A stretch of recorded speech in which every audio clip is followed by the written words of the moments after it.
warahmatullahi wabarakatuh.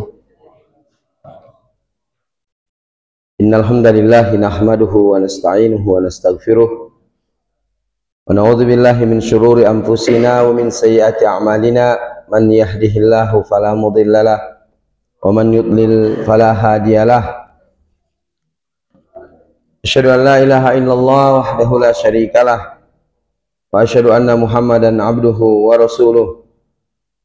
Sallallahu wa sallam wa baraka alaihi wa ala alihi wa sahabatihi wa man tabi'ahum bi ihsanin ila yaumil qiyamah. Ya ayyuhalladzina amanu taqullaha haqqa tuqatih wa la tamutunna illa wa antum muslimun. Amma ba'd, ma'asyiral muslimin wal muslimat, saudara dan saudariku sekalian rahimani wa rahimakumullah. Alhamdulillah, kita bersyukur kepada Allah Subhanahu wa taala atas segala limpahan nikmat dan karunia-Nya kepada kita. Pada malam hari ini kita kembali dapat melanjutkan pelajaran kita dari kitab Al-Wajiz fi Fiqh Sunnati wal Kitabil Aziz yang ditulis oleh Syekh Abdul Azim Al-Badawi hafizallahu taala. Semoga Allah Subhanahu wa taala senantiasa melimpahkan kepada kita rahmat-Nya, memberikan kepada kita ilmu yang bermanfaat, memudahkan kepada kita untuk mengamalkan apa yang telah kita ketahui. Dan kita tentunya bersalawat kepada Rasulullah SAW, pada keluarganya dan para sahabatnya. Ikhwani wa akhwati fid din rahimani rahimakumullah. Pembahasan kita yang terakhir masih berputar berkaitan dengan masalah mahar. Sebagaimana kita ketahui bersama bahwa mahar ini adalah perkara yang wajib ya di dalam sebuah pernikahan, yang mana seorang laki-laki yang serius ingin menikah, maka salah satu yang wajib dia siapkan adalah menyiapkan mahar yang akan diserahkan kepada seorang wanita yang akan dinikahinya, ya. Dan tentunya mahar ini tujuannya atau mahar ini memiliki hikmah, ya. Kenapa mahar tersebut harus ada ya, dan diserahkan kepada seorang wanita? Ya, di antara hikmahnya, mahar itu merupakan wujud keseriusan, ya, bukti keseriusan dan tanggung jawab seorang suami, ya, sebagai keseriusan dia ketika dia mau menikah. Salah satu bukti dia itu serius, dia mencari mahar. Hadis yang sudah kita bacakan pada pertemuan yang lalu, ada seorang wanita, dia menghibahkan dirinya kepada Nabi SAW, dan Nabi SAW tidak memberikan jawaban sampai 3 kali Nabi ditawarkan tentang wanita tersebut karena dia menghibahkan dirinya, dan Nabi SAW tidak mau menikahinya. Akhirnya ada seorang sahabat datang menawarkan diri untuk menikahi wanita tersebut, ya. Dia mengatakan, "Ya Rasulullah, ankihniha, nikahkan aku dengan wanita itu." Kata Nabi SAW, "Hal indaka min syai', apakah kamu memiliki sesuatu?" Qala la. Qala idhhab fatlub wala khataman min hadid. Pergilah engkau lalu carilah mahar itu, sesuatu tersebut, meskipun hanya ya cincin dari besi. Karena laki-laki ini serius ingin menikah, maka dia pergi mencari. Dia pergi cari. Setelah dia mencari dan dia tidak mendapatkannya, maka dia datang kepada Nabi SAW. Dia mengatakan, "Ma wajadtu syai'an wala khataman min hadid." Ya Rasulullah, aku tidak mendapatkan sesuatu pun, meskipun hanya cincin besi. Hal ma'aka minal Qur'an, apakah engkau memiliki hafalan Al-Quran? Qala ma'i suratu kadza wa suratu kadza, saya memiliki bacaan bagi surah ini dan surah ini. Maka kata Nabi SAW, idhab faqad ankahtukaha bima ma'aka minal Quran. Pergilah engkau dan aku telah menikahkan engkau dengan dia dengan mahar Al-Quran yang ada pada dirimu. Lihat di sini, laki-laki ini serius. Dia tidak main-main untuk menikahi wanita tersebut. Sampai dia harus pergi mencari pada saat tersebut, meskipun hanya satu cincin besi, dan setelah dia berusaha tapi tidak mendapatkannya. Ya, menunjukkan bahwa mahar ini wujud keseriusan seorang laki-laki. Bahkan mungkin terkadang seorang wali dari seorang wanita itu, ya, dia pancing laki-laki tersebut, dia mungkin tujuannya ingin melihat keseriusan dia. Ya, maharnya sekian. Ya, untuk menguji apakah dia serius untuk menikah atau tidak. Ini ya kenapa ada mahar tersebut. Ya, ini untuk sebagai wujud keseriusan dan kesungguhan seorang laki-laki, ya, yang dalam menikahi istrinya. Ya, dan juga mahar itu ya wujud tanggung jawab seorang suami. Ya, makanya mahar itu wajib diberikan, ya, kepada wanita. Oleh karena itu di sini berkata Syekh Abdul Azim, ya, Al-Badawi hafizallahu taala, wa yajuzu ta'jilu sadaqi kullihi wa ta'khiruhu kullihi wa ta'jilu ba'dihi wa ta'jilu ba'dihi wa ta'jilu ba'dihi wa ta'jilu ba'dihi. Ya, fa in dakhala biha wa lam yu'tiha syai'an jaza wajib alaihi laha mahru mislin in kana lam yusammi laha mahran. Ya, dan boleh mahar itu, ya, disegerakan sepenuhnya, diberikan sepenuhnya. Boleh juga pemberiannya ditunda sepenuhnya.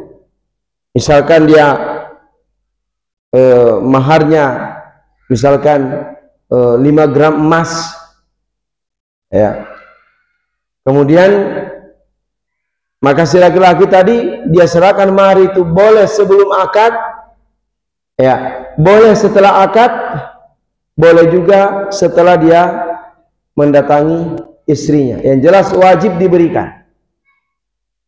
Dia maharnya misalkan anggaplah 5 gram emas, ya, dia boleh serahkan mahar ini secara penuh 5 gram, ya. Boleh juga dia serahkan, dia tunda penyerahannya nanti, misalkan, ya. Dia juga boleh menyerahkan separuh dari 5 gram itu, mungkin 2,5 gram emas dia serahkan pada saat akad. Nanti setelah itu, setelah beberapa hari dia serahkan lagi setengahnya. Boleh begitu, boleh. Ya. Bahkan kata Syekh di sini, jika dia mendatangi istrinya tersebut dan dia belum berikan maharnya, itu juga boleh. Akan tetapi wajib alaihi lah mahrul misl, wajib dia memberikan nanti mahar semisalnya. Ingkan dalam misamilah mahran, kalau dia ketika akad tidak disebutkan maharnya, maka diberikan mahar misal. Mahar misal itu adalah mahar yang setara dengan mahar wanita-wanita yang ada di sekitarnya. Ya, kalau misalkan di situ maharnya umumnya wanita di situ misalkan 5 gram emas, maka dia berikan 5 gram emas itu nanti. Ya, namanya mahar misal, karena maharnya enggak disebut. Menunjukkan boleh mahar itu enggak disebut ketika akad. Ya. Tapi ingat bahwa laki-laki wajib memberikan. Kalau ketika di akad tadi enggak disebutkan maharnya, maka laki-laki tersebut setelah akad, Ya, atau beberapa setelah akad dia serahkan dengan mahar, misal mahar yang setara dengan mahar yang biasa di wanita-wanita yang ada di sekitar tempatnya. Ya, kalau misalkan dia nggak sebut, tapi kalau misalkan dia sudah sebut di akad, tapi penyerahannya belakangan, maka diberikan mahar tersebut sesuai dengan apa yang telah disebutkan. Ya, kalau misalkan disebutkan tadi ketika akad 5 gram, maka dia nanti menyerahkan kepada wanita 5 gram, dan ini wajib untuk diberikan. Wajib. Ya. Nah, wal hadaru kullal hadari min adamin wafa'ilaha bima syarat. Ya. Dan hendaknya waspada, ya, dan berhati-hati min adamin wafa'ilaha bima syarat, dengan tidak menunaikan apa yang telah dipersyaratkan. Ya. Berdasarkan firman sabda Nabi SAW, haqqu ma awfaitum minas syuruti an tufu bihi mastahalattum bihil furuj. Ya. Sesuatu yang paling berhak engkau tunaikan dari syarat-syarat yang engkau telah sepakati, an tufu bihi, engkau menunaikan mastahalattum bihil furuj, yang dengannya engkau menghalalkan kemaluan. Ya, yang dengannya engkau menghalalkan kemaluan, yaitu mahar. Wajib untuk ditunaikan. Ya, dan itu hak mutlak bagi istri. Ya, makanya kan ketika meminang mereka sudah sepakati maharnya. Ya, kalau mereka sudah terjadi kesepakatan mahar, ya, ketika meminang itu maharnya ini, meskipun di akad tidak disebutkan, tidak menjadi masalah. Yang jelas kedua belah pihak telah setuju maharnya sekian. Ya. Ya, meskipun ketika akad tidak disebutkan maharnya. Tapi kalau misalkan tidak ada kesepakatan, belum ada penyebutan mahar ketika meminang misalkan, maka si laki-laki tetap wajib memberikan mahar semisal yang merupakan kebiasaan atau mahar wanita-wanita yang ada di sekitar tempat di daerah dia tinggal itu, atau kebiasaan untuk wanita Indonesia sekian maharnya misalkan. Ya, dan tentunya masing-masing orang berbeda-beda. Ya, tapi dilihat secara umum maharnya berapa wanita di situ. Ya, maka untuk lebih amannya dia sebutkan. Ya, dan ini mesti ditunaikan. Bahkan kata Nabi, yang paling berhak untuk ditunaikan dari syarat yang telah disepakati, antufu bihi mastahlattum bil furuj, engkau menunaikan, menepati apa yang dengannya engkau menghalalkan kemaluan. Jadi mahar itu penghalalnya. Ya. Nah, bahkan kata Syekh, fa in mata zauju ba'dal aqdi wa qabla ad-dukhul fal mar'atil mahru kamilan. Jika seorang suami setelah akad dia meninggal, ya, qabla ad-dukhul, sebelum dia gauli istrinya, falil mar'atil mahru kamilan, maka si wanita itu berhak mendapatkan mahar yang penuh, sempurna. Ya. Dan ternyata kasus ini habis akad terus meninggal terjadi di zaman sahabat. Dari Alqamah beliau berkata, uti Abdullah bimra'atin tazawwajaha rajulun thumma mata anha. Abdullah bin Umar didatangkan kepadanya seorang wanita yang dia telah dinikahi, ya, dan dinikahi oleh seorang laki-laki, dan dia meninggal. Si laki-laki tersebut meninggal. Walam yafrid laha shadaqan, dan dia belum menyebutkan memberikan ke wanita tersebut maharnya. Walam yakun dakhala biha, dia belum berikan mahar dan dia belum menggaulinya. Qala fakhtalafu ilaihi, maka para sahabat berselisih pendapat. Faqala aralaha misla mahri nisaiha, aku berpendapat bahwa maharnya seperti mahar wanita-wanita yang ada di situ. Ya, walahal miras, dan si wanita ini sudah berhak mendapatkan warisan. Ya, habis akad suaminya meninggal. Ya, maka si wanita ini berhak mendapatkan mahar, ya, berhak mendapatkan warisan dari suaminya. Wa 'alaihal iddah, dan si wanita ini sudah, ya, harus menjalani masa iddah. Padahal belum digauli, terus suaminya meninggal. Maka wanita ini tetap menjalankan masa iddah, ya, yaitu selama, kalau ditinggal mati suami, 4 bulan 10 hari. Walladzina tawaffawna minkum wa yadharuna azwajan wasiyatil azwajihim, walladzina tawaffawna, dan orang-orang yang meninggal, ya, dan wanita-wanita yang ditinggalkan oleh suaminya, maka dia menunggu selama 4 bulan, arba'at asyhurin wa asyra, 4 bulan 10 hari. Ya, padahal belum digauli, maka dia menjalani masa iddah. Ya. Fasyahida Ma'qil bin Sinan al-Asja'i anna Nabi sallallahu alaihi wasallam qada fi Barwa binti Wasiq bimithli ma qada.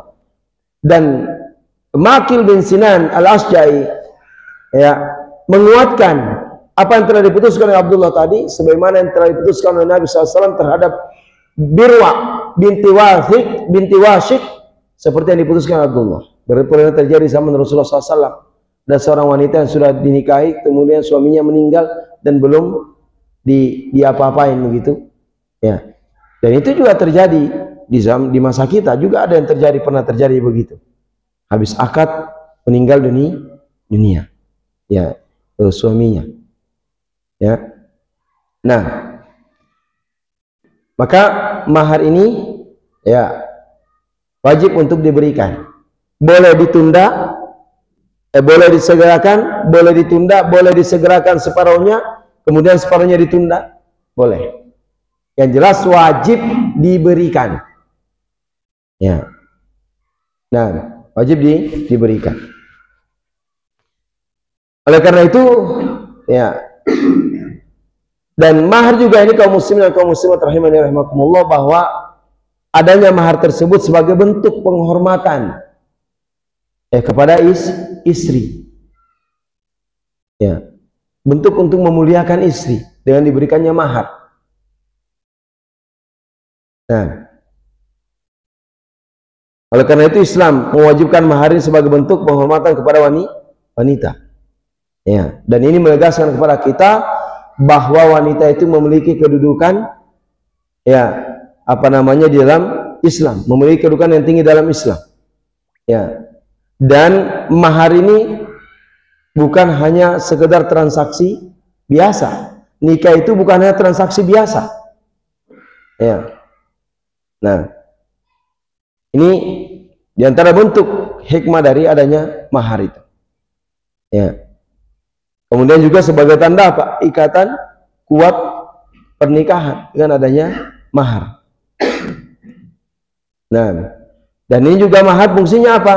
Untuk membedakan pernikahan dengan hubungan yang tidak sah. Ya. Ada orang dia berhubungan, ya, tanpa mahar. Ini tanpa melalui akad nikah. Setelah dia berhubungan, dia bayar, ya, sekian sejam. Ya. Ini tentunya, ya, haram. Ya, maka adanya mahar ini sebagai wujud untuk menunjukkan mana pernikahan yang sah, mana yang tidak. Ya, yang jelasnya juga, ya, menjalankan perintah Allah Subhanahu wa taala dan Rasulullah sallallahu alaihi wasallam. Kaum muslimin rahimani rahimakumullah, itu diantara hal-hal yang berkaitan dengan mahar. Ya. Kemudian selanjutnya, mata yustahabbul bina. Ya. Kapan waktu dianjurkan memulai bercampur dengan istri? Ya, ketika dia habis akad, ya, kapan dianjurkan? Ya, atau mungkin dia dianjurkan serumah dengan istrinya. Ya. Dalam hal ini Aisyah radhiyallahu ta'ala berkata, tazawwajani Rasulullah SAW fi Syawal. Ya. Rasulullah SAW bersabda bahwa Aisyah berkata bahwa Rasulullah SAW menikahkan aku menikahi aku di bulan Syawal. Ketika itu Aisyah berusia sekitar 6 tahun. Ya, dinikahi oleh Nabi sallallahu alaihi wasallam. Ya. 6 tahun itu belum balik. 6 tahun, usia Aisyah 6 tahun, ya, kalau tidak salah seperti itu perkataan para sejarah, dan usia 6 tahun dinikahi oleh Nabi sallallahu alaihi wasallam. Wa banabi fi Syawal, dan bercampur denganku di bulan Syawal. Jadi nikahnya di bulan Syawal. Syawal tahun berikut, setelah usia beliau 9 tahun, di bulan tepatnya bulan Syawal juga, baru beliau bercampur dengan Nabi sallallahu alaihi wasallam. Ya. Maka kalau menikah dengan anak kecil, ya tidak boleh melakukan hubungan melainkan ketika dia telah balik. Usia 9 tahun itu, waktu itu kalau orang Arab sudah balik. Ya. Bahkan di zaman kita ini, anak-anak usia kelas 6 SD saja sudah ada yang haid. Ya, sudah ada yang mengalami haid. Itu kelas 6 SD. Baik. Jadi bulan Syawal, makanya biasanya bulan Syawal itu banyak yang menikah. Ya, ya, tujuannya mencontoh Nabi SAW bahwa beliau menikah di bulan Syawal, kemudian satu rumah juga di bulan Syawal. Ya, biasanya begitu, habis di bulan Syawal itu banyak orang yang menikah begitu. Ya, mengikuti ini salah satu yang dianjurkan.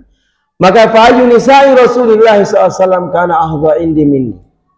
Maka siapa di antara istri Rasulullah itu yang paling banyak mengambil bagian, ya, dari aku, ya, yang paling banyak mengambil bagian di sisi Nabi dariku. Kenapa? Menikah dengan Nabi usia 6 tahun, serumah usia 9 tahun. Istri-istri beliau yang lain, ya, istri-istri Nabi SAW yang lainnya adalah janda. Bahkan istri pertama beliau, Ummul Mukminin Khadijah, seorang janda. Ya. Yang Nabi menikahi gadis itu hanya Aisyah. Makanya dia berbangga siapa istri Nabi yang paling banyak ya mengambil bagian dari Nabi sallallahu alaihi wasallam, ya. Nah, wa kanat tastahibbu an yadkhula nisa fi Syawal, kata Aisyah, dan Nabi ya menyukai untuk memasuki istrinya ya di bulan Syawal.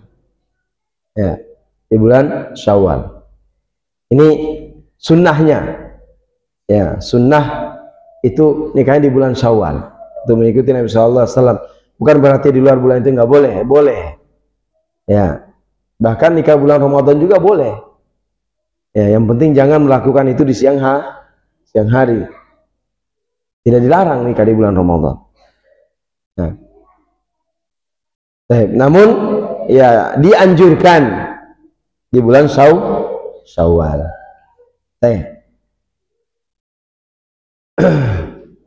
Kaum muslimin rahimani wa rahimakumullah. Kemudian ma yustahabu fi'lu idza dakhala ala zawjatihi. Ya. Apa yang dianjurkan untuk dilakukan bagi seorang suami ketika dia masuk kepada istrinya habis akad, ya, apa yang disunahkan bagi suami, bagi laki-laki itu ketika masuk pertama kali kepada istrinya, ya kan biasanya orang kalau awal nikah apalagi tidak melalui proses pacaran itu kan ya mungkin saling malu-malu begitu ya. Ya kan, belum kenal jauh, ya. Apa yang disunnahkan, ya. Maka bagi seorang suami, lahu ayyulatifuha, dia berlemah lembut kepada istrinya. Ka'an yuqaddima ilaiha syai'an minas syarabi wa nahwi, seperti dia menyuguhkan kepada istrinya tersebut minuman dan yang semisalnya. Ya. Karena dia kan belum kenal, jangan langsung main tancap gas. Ya. Berlemah lembut dulu. Disiapkan minuman. Ya, seperti yang dilakukan oleh Asma binti Yazid. Beliau berkata radhiyallahu anha, "Inni qayyantu Aisyah Rasulullah SAW."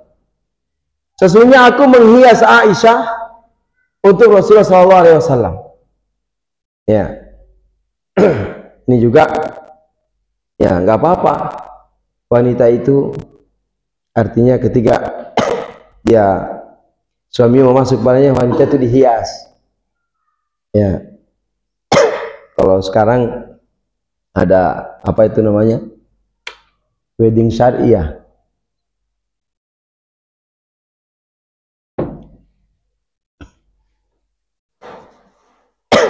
Kata Asma radhiyallahu anha, aku menghias Aisyah radhiyallahu anha untuk Rasulullah SAW. Summa jituhu. Kemudian aku datang kepada Nabi SAW pada autuhu di jalwatiha. Maka aku pun panggil aku pun memanggil Nabi SAW ya untuk memberikan hadiah pengantin kepada Aisyah. Fajalah saya jambiha, maka Rasulullah datang kemudian duduk di samping Aisyah. Padahal dia nikahi waktu kecil ya. Ya setelah 9 tahun begitu, setelah usia Aisyah 9 tahun baru satu rumah, maka Asma binti Yazid yang menghias beliau. Ya, kemudian Nabi datang duduk di samping Aisyah. Fautiya bi usila banin. Lalu dibawakan kepada Nabi segelas susu. Ya. Segelas susu. Fasyariba, lalu Nabi minum. Ya. Summa nawalah Nabi SAW, kemudian Nabi memberikan susu tersebut kepada Aisyah. Fakhafadat ra'saha, maka Aisyah pun menundukkan kepalanya. Malu dia sama Nabi SAW. Masalahnya wajar malu. Orang Nabi nggak pacaran dengan Aisyah. Ya, kan biasanya begitu kan? Ya, wah ini laki-laki nggak pernah melalui proses begitu. Tiba-tiba dia, biasanya laki-laki itu gemetar juga dia. Gemetar, keringat dingin. Iya. Kan begitu ya? Nah, qalat fakhabat rasa wastahyan. Aisyah menundukkan kepalanya radhiyallahu anha dan beliau malu. Qalat Asma pun berkata pada hartuha, maka aku pun menghardik Aisyah, maksudnya itu berkata keraslah begitu kepada Aisyah. Wa qultu, dan aku berkata kepadanya, khudhi min yadin Nabi SAW, ambil minuman itu dari Nabi SAW. Qalat fa akhadhat fa syaribat syai'an. Kemudian setelah itu Aisyah pun mengambil, lalu dia pun minum. Lihat di sini ya begitu yang Nabi contohkan ya. Kalau pengantin baru, kan pengantin baru itu semuanya serba indah. Ya. Serba indah. Pokoknya semuanya ya indah semua begitu. Ya. Bahkan mungkin kalau dia naik motor baru, motornya jatuh ya dengan istrinya, dia jatuh gitu. Yang pertama kali di ini istrinya dulu. Ya, tapi kalau sudah punya anak berapa gitu, motor baru jatuh, oh motorku, bukan istrinya dulu yang diselamatkan. Ya, orang nikah itu awal pengantin baru ya indah semua. Ya, nah, lihat Nabi SAW dia berikan minum. Ya. Kemudian yang kedua yang dilakukan oleh seorang suami kepada istrinya apa? Wa yambaganya yadahu ala muqaddimati ra'siha. Ya. Sepatutnya dia meletakkan tangannya di atas di depan kepala istrinya, atau dia mengatakan di ubun-ubunnya. Ya, letakkan tangannya. Ya, wa yusammiya Allah laha. Wa yusammi Allah Ta'ala, kemudian dia menyebut nama Allah Subhanahu wa taala. Ya, ini awal masuk. Ya, bisa jadi awal masuk itu adalah setelah walimah. Di sini ya belum syekhnya belum menjawab walimah, membahas walimah, karena kebiasaan dahulu 3 hari setelah akad baru walimah, tidak langsung walimah, 3 hari setelah akad. Maka si laki-laki masuk, kemudian dia pegang ubun-ubun istrinya, dia menyebut nama Allah, mendoakan keberkahan. Sebagaimana hadis dalam sabda Rasulullah, "Idza tazawwaja ahadukum imra'atan," apabila salah seorang di antara kalian menikahi wanita, awis secara khadiman, atau dia membeli budak, membeli pembantu, falyahud binasiyatiha, ya, hendaknya dia memegang ubun-ubunnya, waliyusammillaha azza wajal, dan dia menyebut nama Allah, waliyad'u bil barakah, dan berdoa keberkahan, waliyakul Allahumma inni as'aluka min khairiha wa khairi ma jabaltaha alaih, wa udrika min syarriha wa syarri ma jabaltaha alaihi. Nah, ini doanya. Nah, ini yang belum menikah dan yang mau menikah lagi, nah, itu doanya. Ya. Yang mau menikah lagi silakan itu baca. Ya Allah, ya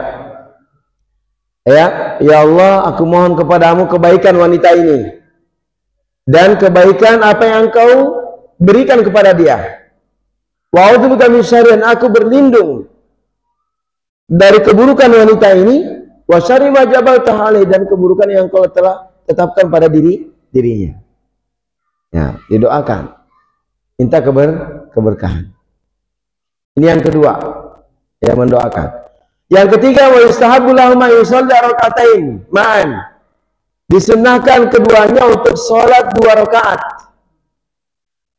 ya, bersama. Sholat berjamaah, sholat sunnah berdua. Ya, ini di malam pertama, ini kegiatan di malam pertama ini. Ya, di kegiatan malam pertama.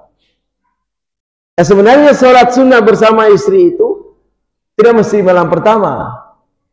Boleh suami itu sholat bersama istrinya di malam hari, sholat malam berjamaah boleh.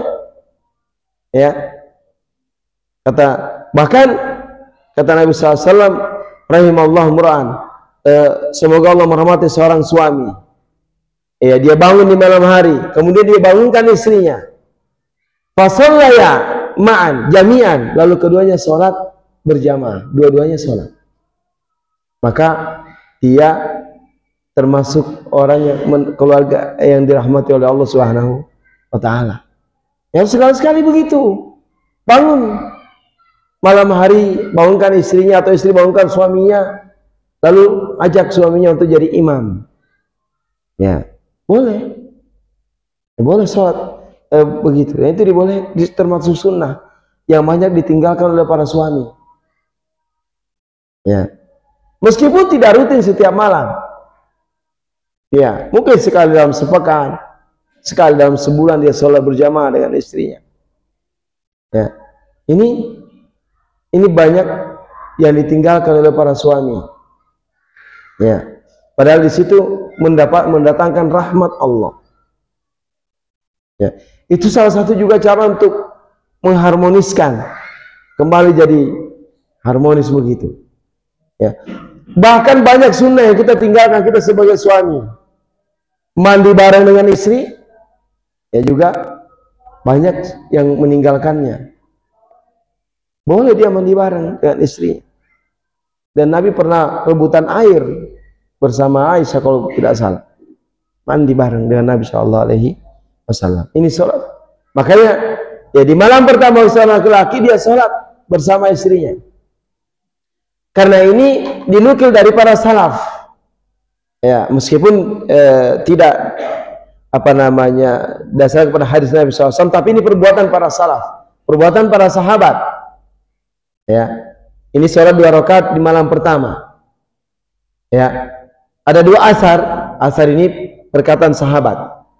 Ya, dari Abi Sa'id Maula Abi Usaid beliau berkata, tazawwajtu wa ana mamluk. Aku dahulu menikah sementara aku waktu itu masih menjadi seorang budak. Pada autu nafara min ashabi Nabi SAW, lalu aku memanggil seorang dari sahabat Nabi SAW, fihim Ibnu Mas'ud. Pada mereka itu ada Ibnu Mas'ud dan Abu Dzar dan serta Hudzaifah. Qala uqimatis shalah. wa qimatis shalah dan salat pun telah diqamatkan. Qala fa dhahaba Abu Dzar yataqaddam, maka Abu Dzar maju untuk menjadi imam. Faqalu ilaika, yani kamu yang berhak, mundur kamu hai Abu Dzar, kamu yang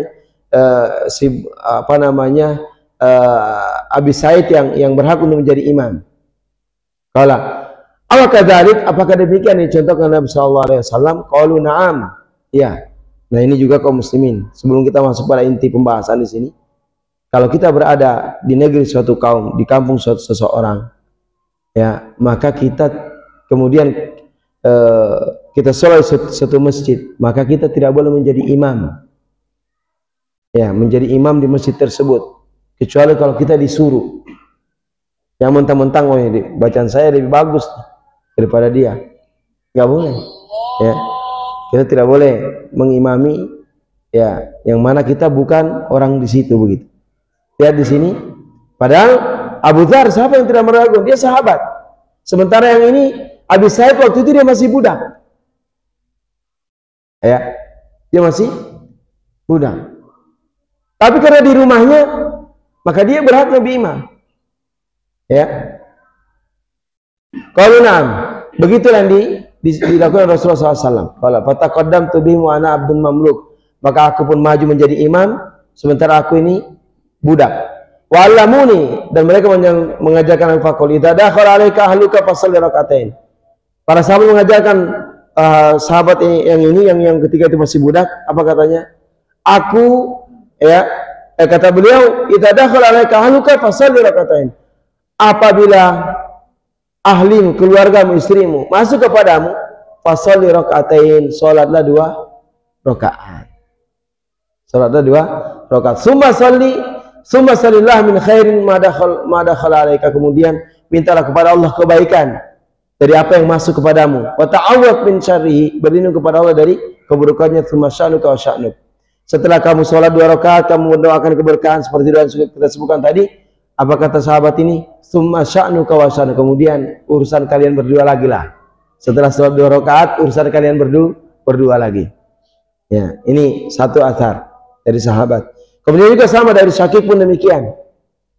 Ya, dia menikahi seorang wanita, ya, jariyah, gadis begitu. Ya. Dan dia khawatir gadis itu marah kepadanya. Lalu dia berkata, Ibnu Mas'ud berkata, innal ilfa minallahi wal firqa minasyaitan. Persahabat itu berasal dari Allah, sementara perpecahan itu kebencian dari syaitan. Dan dia ingin membuat seseorang itu benci kepada kalian. Maka membenci apa yang Allah telah halalkan kepada kalian. Fa idza atatka fa'muran tusalli waraka rakaatain. Apabila istrimu datang kepadamu, maka perintahkan dia untuk sholat 2 rakaat di belakangmu. Sholat bersamanya, dia sholat di belakang suaminya. Ya, di belakang suaminya. Ya, ini, ya. Kemudian dia berdoa, Allahumma barik li fi ahli wa barik lahum fiya, Allahumma jma' bainana ma jama'ta bi khair wa farik bainana idza faraqta ila khair. Ini diantara doa yang dibaca. Ini menunjukkan 2 asar ini menunjukkan disunnahkan sholat 2 rakaat di belakang, sholat 2 rakaat bagi suami istri yang baru pengantin baru di malam pertamanya. Disunahkan sholat 2 rakaat. Nah, ini sunnahnya. Ya, sholat 2 rakaat. Setelah itu, ya, terserah Anda. Nah, ini sunnah. Ya, masih ada beberapa lagi sebenarnya sunnah di malam pertama. Ya, karena sudah azan. Sebelum azan ada yang mau bertanya? Sudah.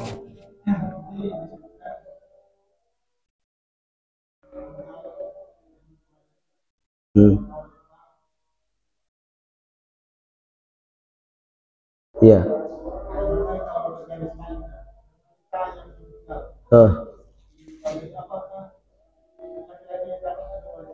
Oh iya, sudah mendapatkan warisan dari harta istrinya.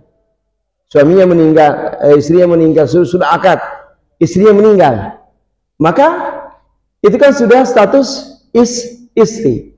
Maka si istri ini jika meninggalkan harta, suaminya berhak mendapatkan harta dari istrinya, mendapatkan warisan dari istrinya, karena sudah status suami istri. Nah.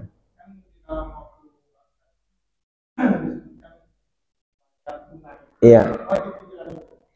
Itu tidak wajib sebenarnya, karena tadi menyerahkan mahar itu boleh boleh sebelum akad, boleh sesudah akad, boleh juga setelah duhul. Ya. Maka tidak mesti disebutkan aja dengan mahar sekian. Ya, kalau dia disebutkan tunai tidak menjadi masalah, itu penguat. Ya, Nabi ketika menikahkan tadi sahabat itu, sudah kamu, ya saya sudah nikahkan engkau dengan dia, pergi. Nggak disebut tunai gitu. Enggak disebut. Dan juga harus pas tunai langsung pencet. Itu tunai.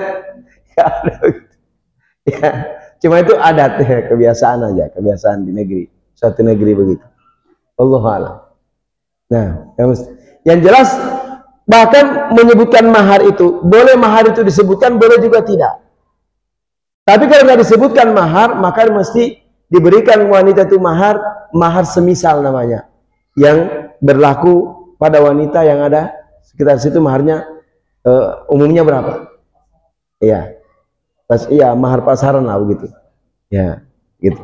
Kalau nggak disebut, untuk lebih yang aman ya disebutkan. Tapi boleh tidak disebutkan. Wallahu a'lam. Ada lagi? Ya. Kalau nggak ada ya karena sudah azan, sudahlah. Ya, saya kira cukup ya. Memang kita belajarnya sedikit-sedikit, nggak bisa banyak-banyak karena waktu juga yang membatas. Tapi nggak apa-apa, belajar sedikit-sedikit, mudah-mudahan jadi gunung dia nanti. Ya. Demikian mungkin yang bisa kita pelajari pada kesempatan malam hari ini. Yang benar datangnya dari Allah Subhanahu wa taala, yang salah datangnya dari diri kami pribadi dan dari syaitan. Allah berfirman itu semua yang benar dan menjauh-jauh yang salah. Wassallallahu wasallam wa baraka ala nabiyina Muhammadin. Wassalamualaikum warahmatullahi wabarakatuh.